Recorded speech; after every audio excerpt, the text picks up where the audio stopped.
management in education, an initiative to develop total quality persons. The question is, God has created us for two things. Number one, to know Him, and then to worship Him. How do we know God? He is not seen anywhere. We cannot meet Him. We cannot talk to Him.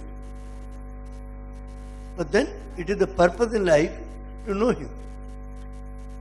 And then how to worship Him? He is not seen anywhere. Where to go to worship Him?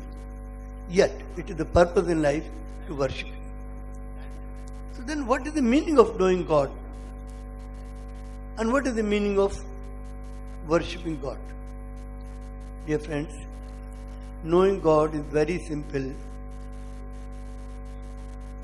If we know our Father, the best way to know God, the best way to know the Father of our soul is to know His teachings.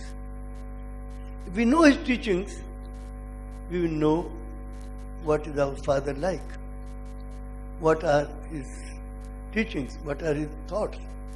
We will know that this God is so great, who has given so great teachings. So it is knowing the teachings of God, and then worshipping means obeying the teachings of God. The only way to worship God is to obey God. Obey the teachings. The Creator.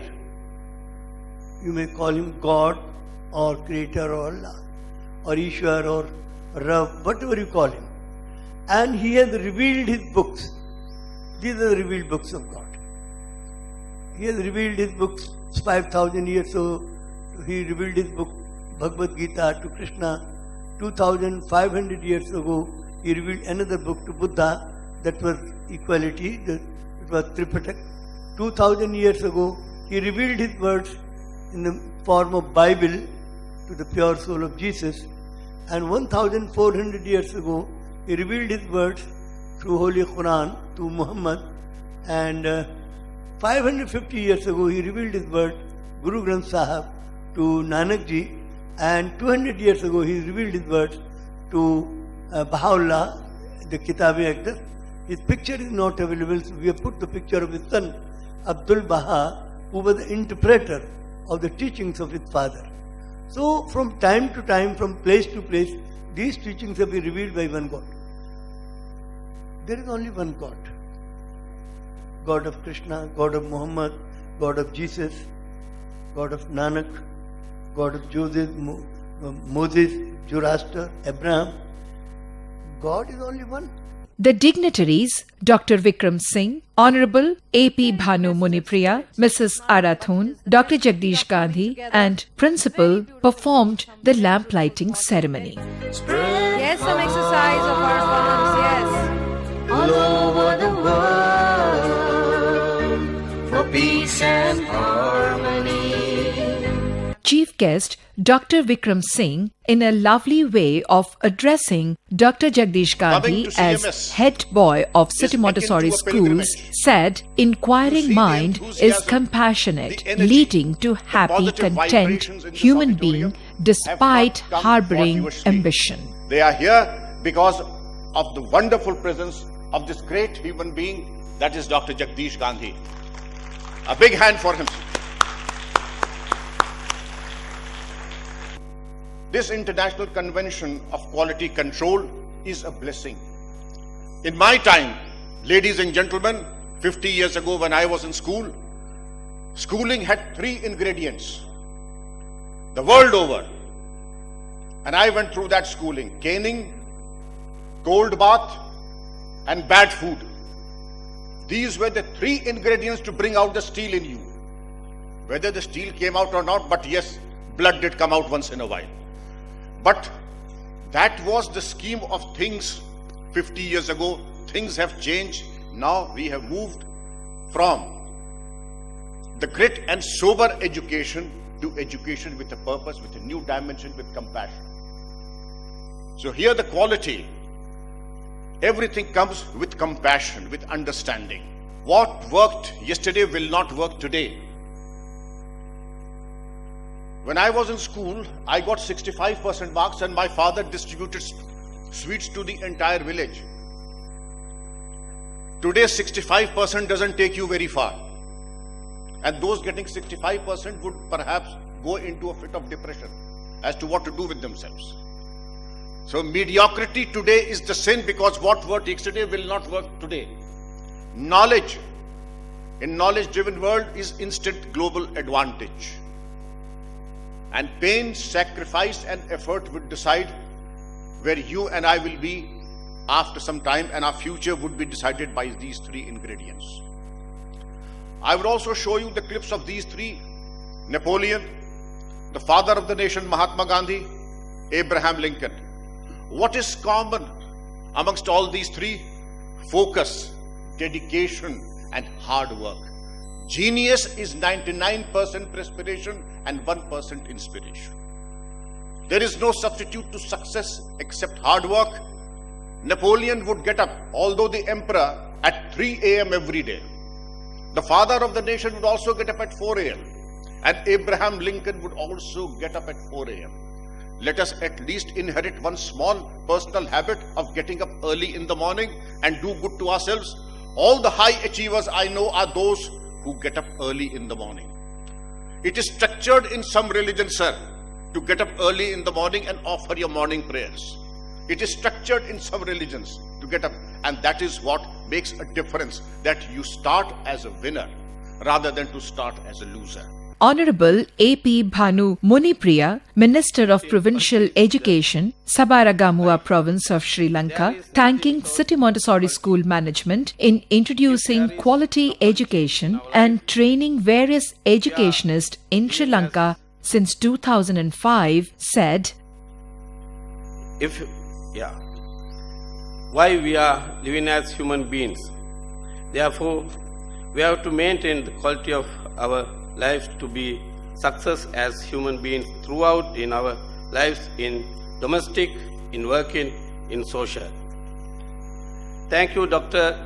Jagadish Gandhi, as the founder and team, including Dr. Vinita Kamran, for giving this valuable message for all of us when providing quality education for future generation. As the Minister of Education of Sabaragaon Province in Sri Lanka, I take this opportunity to thank all the respective persons. The experiences gained by participating in the event is very important to develop the future events. I think the concept of quality circles is to achieve self and mutual development. Working together and learning from each other improves the personality of a person and brings confidence to achieve goals. These ideas can move mountains, and it is up to you. All school officials, teachers, parents, and especially students to continue carry these ideas forward. The plenary session for the day was chaired by Mr. David Hutchins, Principal, David Hutchins International Quality College from the UK. And look forward to the programme this afternoon. I do recommend to all of the teachers and educationists that are here, do spend as much time as you can going around watching, looking at the posters, the case studies, and all of the other activities that are taking place, that all of these young people that have come here and some that already are at this school, see what they're doing in these sessions, because I can tell you, you will be amazed. They are wonderful. In his keynote address, Dr. Syed Ali, Assistant Group Supervisor, the Johns Hopkins University, USA, said, "Quality is a race without a finish line." Does it ensure quality? Anybody can answer me? Yes or no? The second question is conformance to specification is good enough to stay in the race for quality without a finish line? Conformance is conformance. I have worked about 30 years in the space industry. And the space industry is something that is not like a car that when it goes bad, I can open the hood and try to fix it. When we are in this space, human life is involved.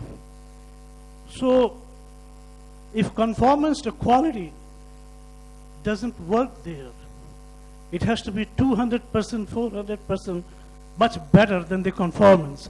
You can always do much better than just conform to specification. My another thing is that quality and leadership. What's the difference? These days, Dr. Gandhi talked about Japan.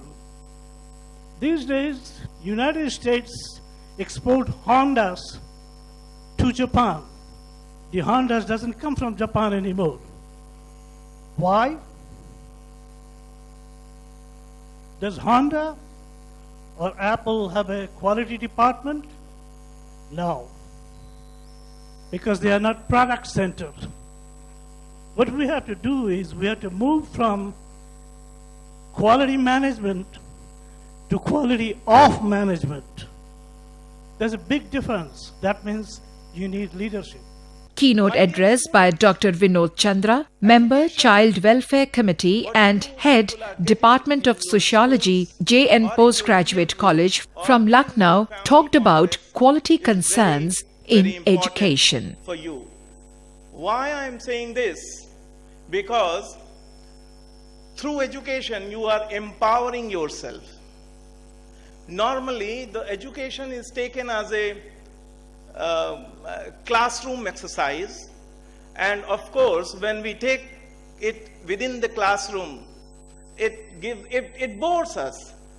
Do you agree?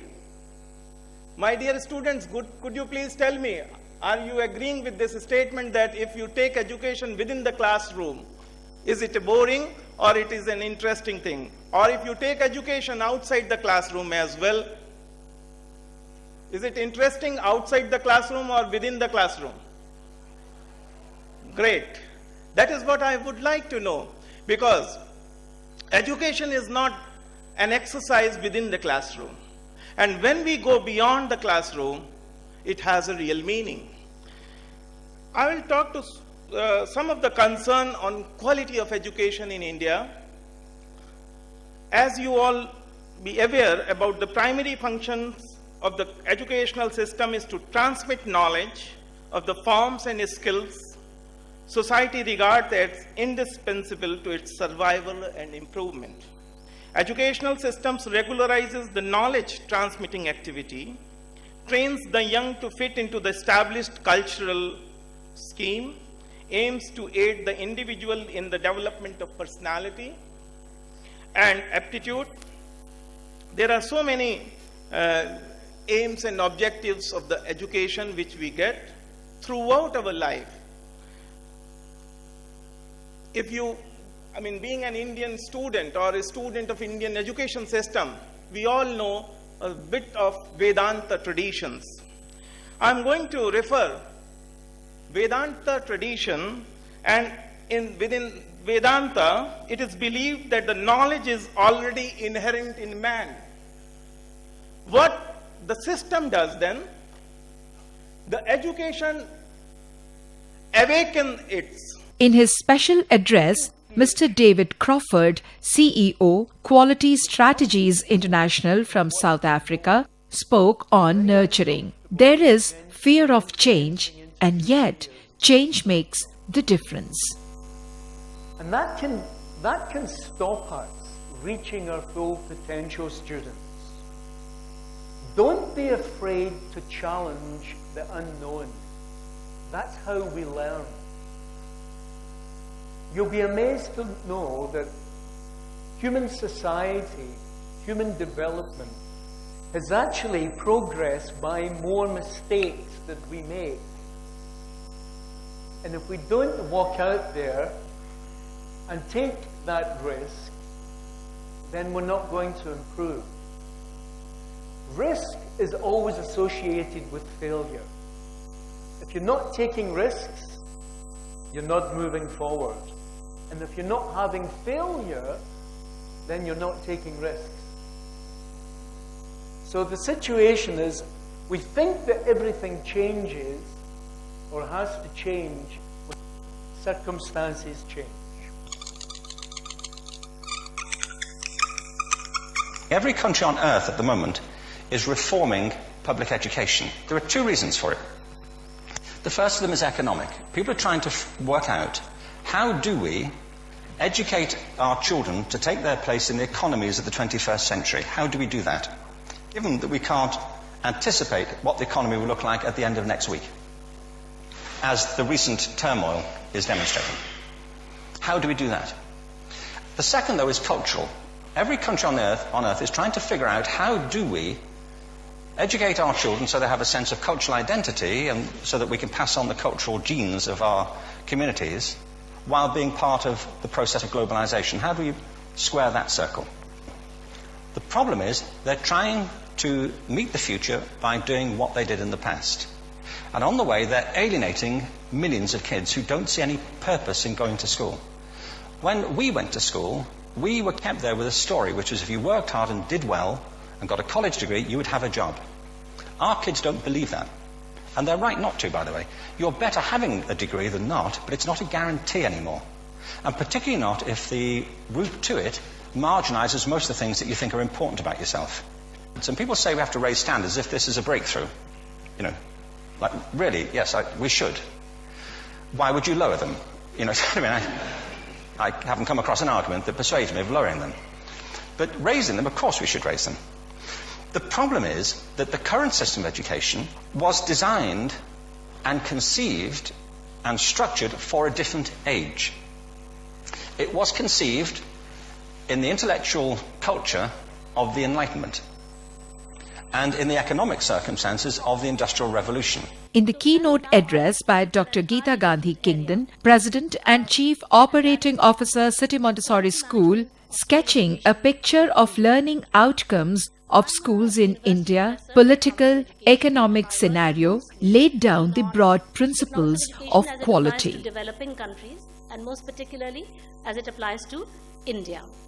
South Asian countries, I've done supervisions of PhD students who have been from, Nepal, Sri Lanka,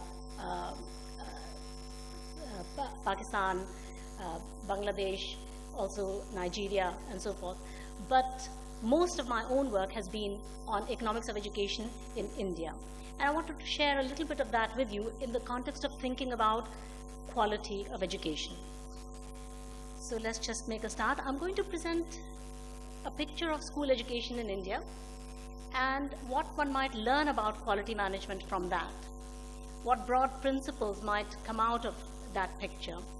The role of political economy constraints when you think about reforming quality of education, and how some political economy constraints prevent the making of education policy, which is based on evidence of what works and what does not work, and how incentive structures are needed to be used to improve quality.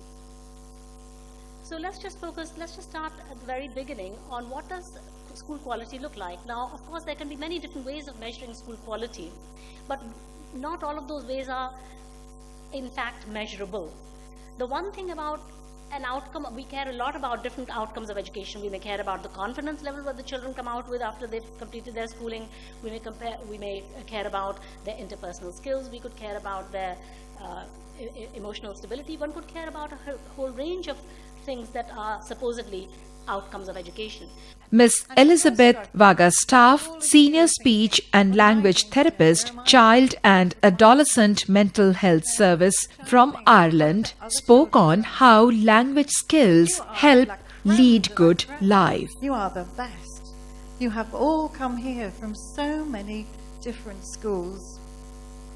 You are a leading example of quality in education today, and I'm so proud to meet you, and I think you should be so proud of yourselves. But in looking at everyone else that you see, all those other children, can they read? Can they do what you can do? Are they the ones on the outside? Do you notice in your classrooms, do you notice any of the children who are on the edges? Do you notice? Does anybody see children who struggle? Do you? Do you see the children? You're with your friends, but just look, really look at the children who are on the edges, the ones who are quieter in the classroom, the ones who are a bit late with their homework, they're actually not with you when they're playing games, they want to control the game. They're the ones who are noisy or loud in a different area. They're not actually doing the same academic work as you. There's loads of those around. Those are the children I work with. Mr. Sudeep Bihari, General Manager, Capital One Bank, USA, spoke on social media, its perils and how to use it to our advantage. One of the biggest themes I saw there was, I was interviewing them for a banking job. And 90% of them were engineers. All of them, mechanical engineer, chemical engineer, industrial engineer. It was very intriguing for me. What's happening, what's changing. Like they have dedicated their entire, 18 years, 20 years of their life studying engineering, and now they want to join a banking industry. And then that leads to another thought, which is when they actually make it to one of these industry areas like banking, I see a lot of struggle there with these students. And it's happening because their entire life they have studied the physics and the chemistries. They had no idea of like how the banking industry is about. What's professional demeanor, what's professional communication is about, right? And then you see a lot of them faltering in their professional circuits. So my thought or my submission here is around grooming students for professional life and the evolving era of entrepreneurship. Are we doing enough as educators to groom our students for this new digital evolution? I think majority of the students here know or leverage WhatsApp. Homeworks are becoming more and more outdated because Google does a great job there. For the participating student teams, there was collage competition on the themes 1. Quality of your life is determined by the quality of your thoughts. The second theme, quality in education through innovation. Here is what is captured by the camera team from CMS Films and Radio Division.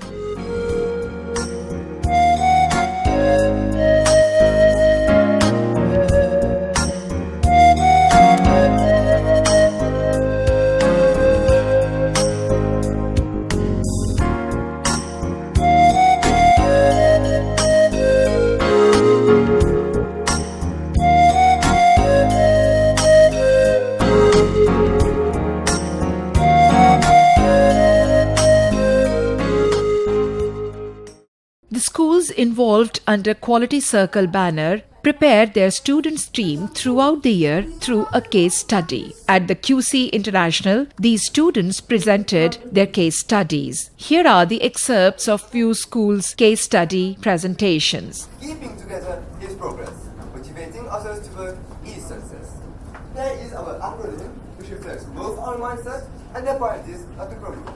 And for motivators, A team from Sri Lanka presented a case study on parliament session and social work activities done in their school, where they did a study on student participation in these activities that instills positive attitude and general awareness. A school from India, in their case study Abhivyakti, did research on student psychology and their social expressivity by collecting and collating samples and presented a case study. In the evening, everybody gathered at the huge World Unity Convention Center auditorium, where teams from around the globe presented a beautiful cultural evening. Enjoy the excerpts.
ಸಮಯ ಅರಂಬೆ ತಾರುಣ್ಯ ಪಾರಾದೀಸೆ nasal ಮೆನ ಸಿಂಹ ಸಯ್ಯಾವೆನ್ ಹಂಬಾಯಾಮೆ ಸಮಯ ಅರಂಬೆ ತಾರುಣ್ಯ emu emu ರೊಪ್ಪೆಮು ರೊಪ್ಪಿ ಜಯಗಮು emu emu ರೊಪ್ಪೆಮು ರೊಪ್ಪಿ ಜಯಗಮು emu emu ರೊಪ್ಪೆಮು ರೊಪ್ಪಿ ಜಯಗಮು okay yamu yamu rockemu rocky jayagamu that's right L'écho devant sur l'écho derrière les tourner l'écho devant sur l'écho derrière les tourner l'écho devant sur l'écho derrière les tourner चिंगारियों को विस्फोट बना के अय्याशी के तू rocket छुड़ा कैसा डर तू कर गुजर ये काम शानदार il est sur la mena en bonne moya sans étalage mais pas invité ils pour rentrer ils pour manger boire causer rier comme matin pour famille la moyer nous reçus y'a devant cerveau dans ce café n'a pénatria toutes les passés les pour danser même casser ils pour tourner sur les côtés devant sur les côtés derrière les tourner les côtés devant sur les côtés derrière les tourner les côtés devant sur les côtés derrière les tourner les côtés devant sur les côtés derrière les tourner il se la met là il est sur la met là il est sur la met là il est sur la met là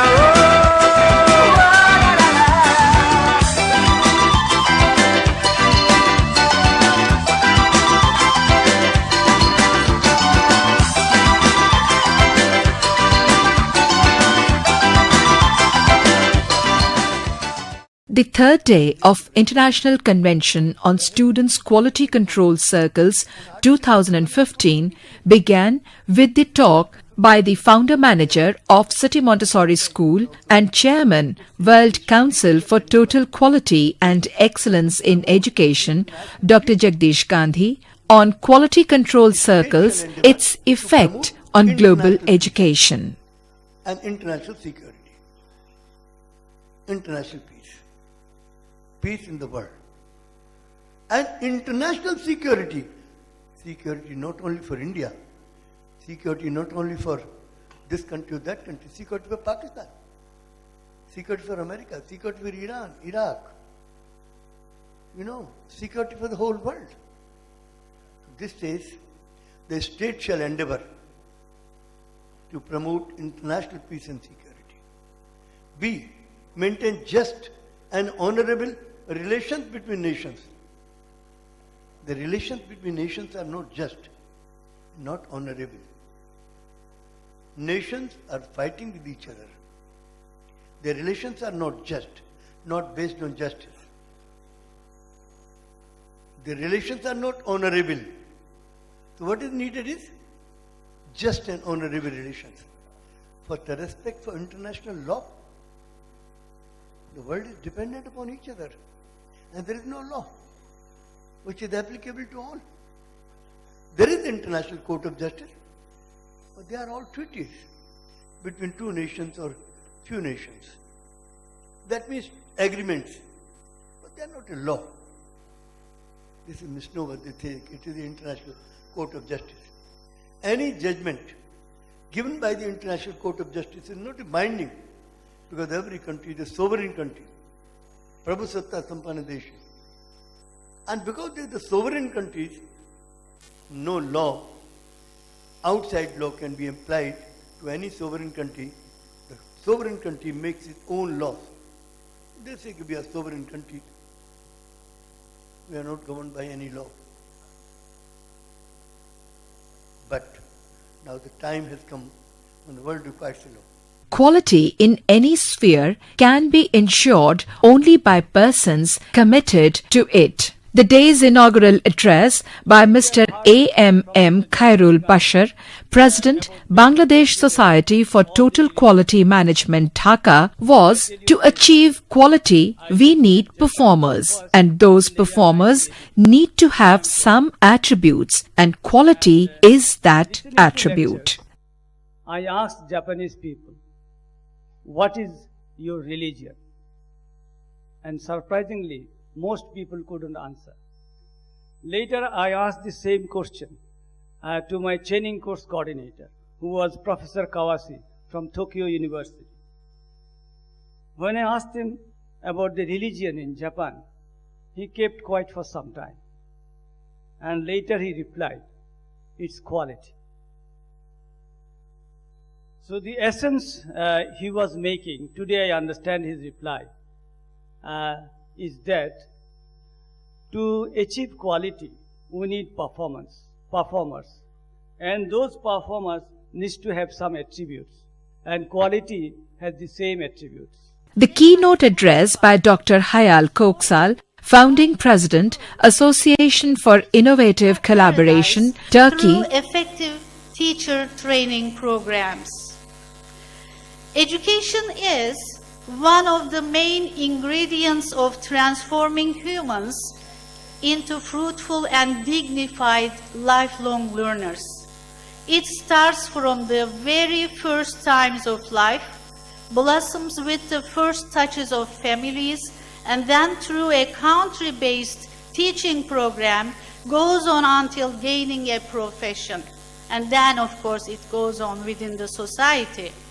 It's not the final destination. In order to be more qualified and visionary, training goes on through the remaining years until the last minute of life. Perhaps after that, we are not sure about it. Teachers, as the education providers, are considered as the key elements of this process.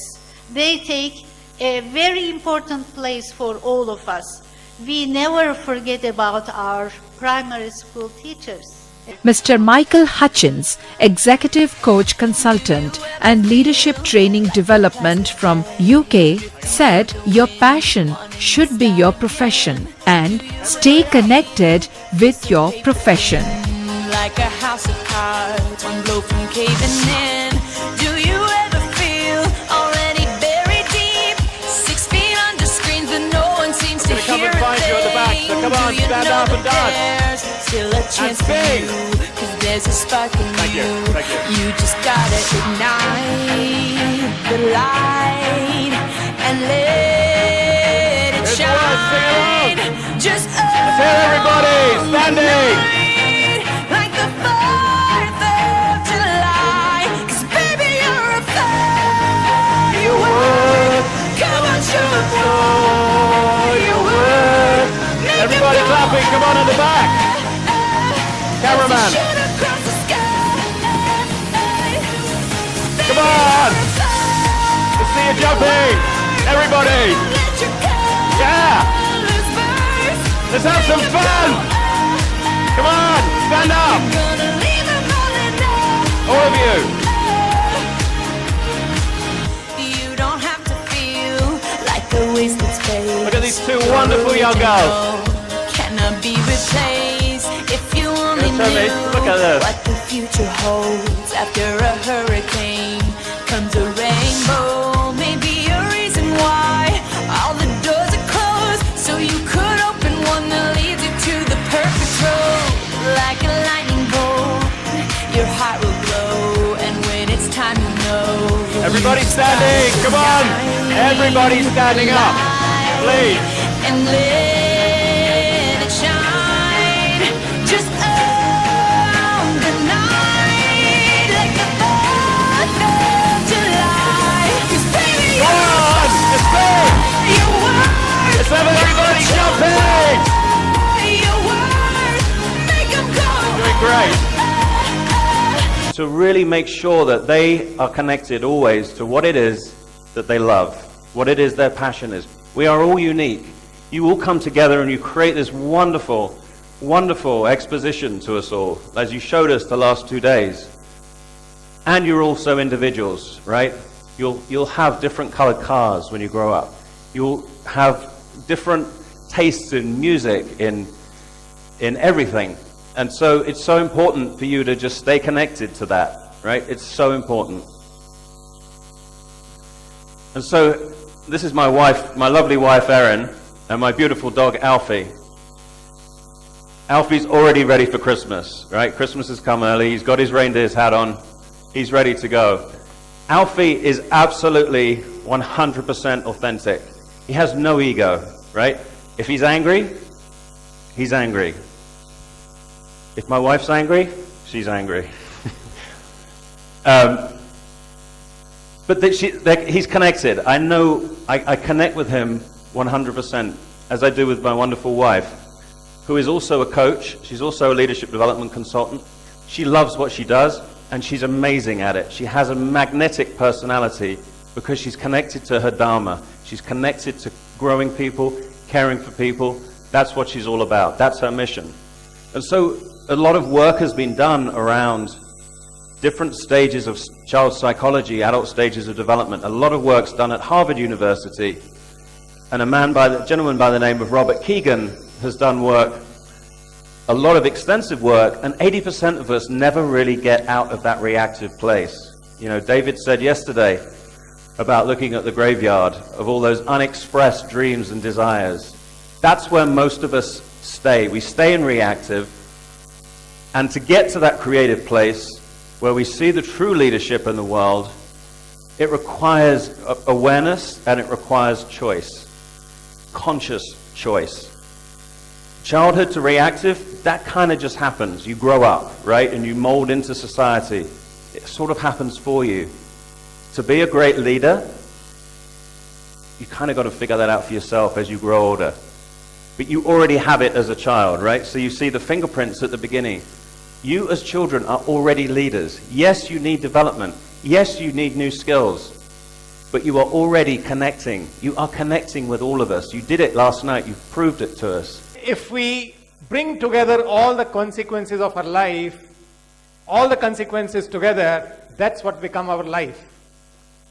And what I am saying here is, if we keep on doing what we are doing, we'll keep on getting what we are getting. And if we want to change what we are getting, what needs to be changed? What needs to be changed? If we want to change what we are getting, what needs to be changed? What we are doing. So, and what is the source of our doing? Let's examine what are the choices that our life offers us. So, the first thing that comes to our attention is that our life at any given point is either moving upward or going downward. Agreed? Out of this, what would you like to choose? Tell me, you have to participate. Upward, fine.